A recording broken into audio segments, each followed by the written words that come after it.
J'ai rêvé, je me souviens de Miro qui disait « je rêve d'un grand atelier ». Et moi, je rêvais d'un atelier en contact avec la nature, avec l'extérieur, pour travailler avec les deux meilleurs assistants du monde, que sont le soleil et le vent.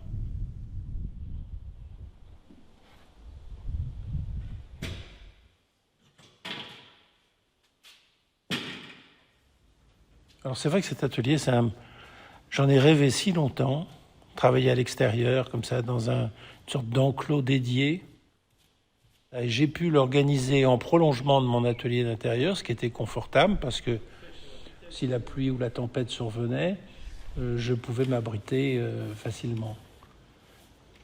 En termes de forcément, un nouveau lieu crée des séries nouvelles, des attitudes nouvelles, et porte en lui sa moisson de richesse, quoi. Donc j'ai pu envisager des choses un peu différemment. Je n'ai pas complètement, d'ailleurs, je suis à l'aube de ça. Je n'ai pas complètement exploré les possibilités de l'espace, qui permettent aussi l'été de travailler vite, parce que ça sèche vite, parce que le soleil et le vent sont là.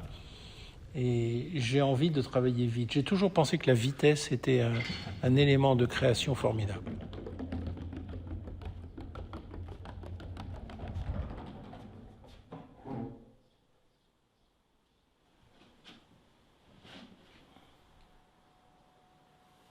On apprend quand on travaille dehors la dimension organique de la création.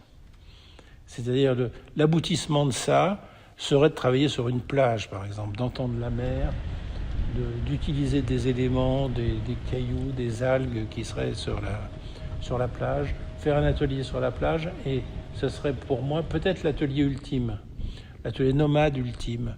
Mais d'une certaine manière, cet atelier qui est en connexion avec la mer, l'océan, me rapproche de cette nécessité qui est une nécessité qui travaille toute mon œuvre, qui est une nécessité panthéiste. J'ai envie d'enlacer la nature.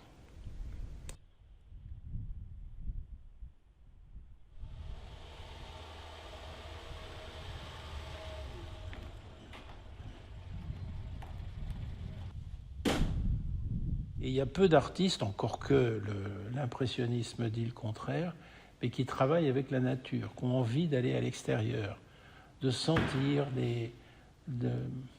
pas simplement les odeurs, la force de mutation de la nature.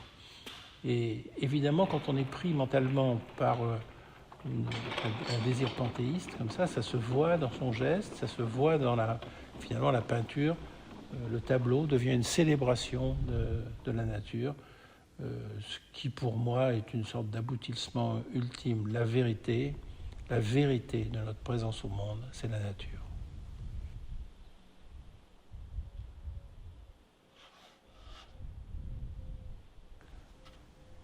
Créer un atelier idéal est une fiction.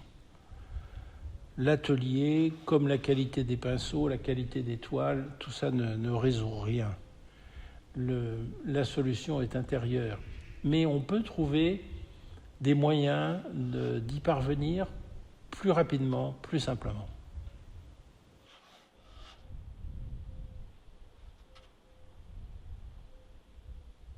D'abord, j'ai toujours aimé les accidents dans le travail.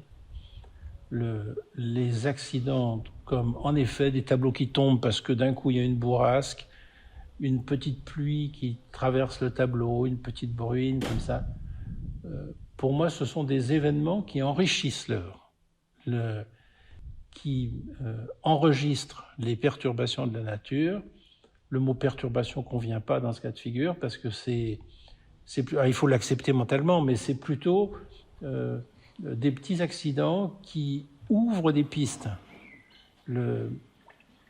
Ce que je suis en train de dire au fond, c'est que je me méfie beaucoup d'un atelier fermé, d'un espace clos, d'un système qui ne laisse pas entrer. Quand la main est fermée, évidemment, rien n'en sort, mais rien n'y entre. Faire le pari de la main ouverte est un pari raisonnable, selon moi.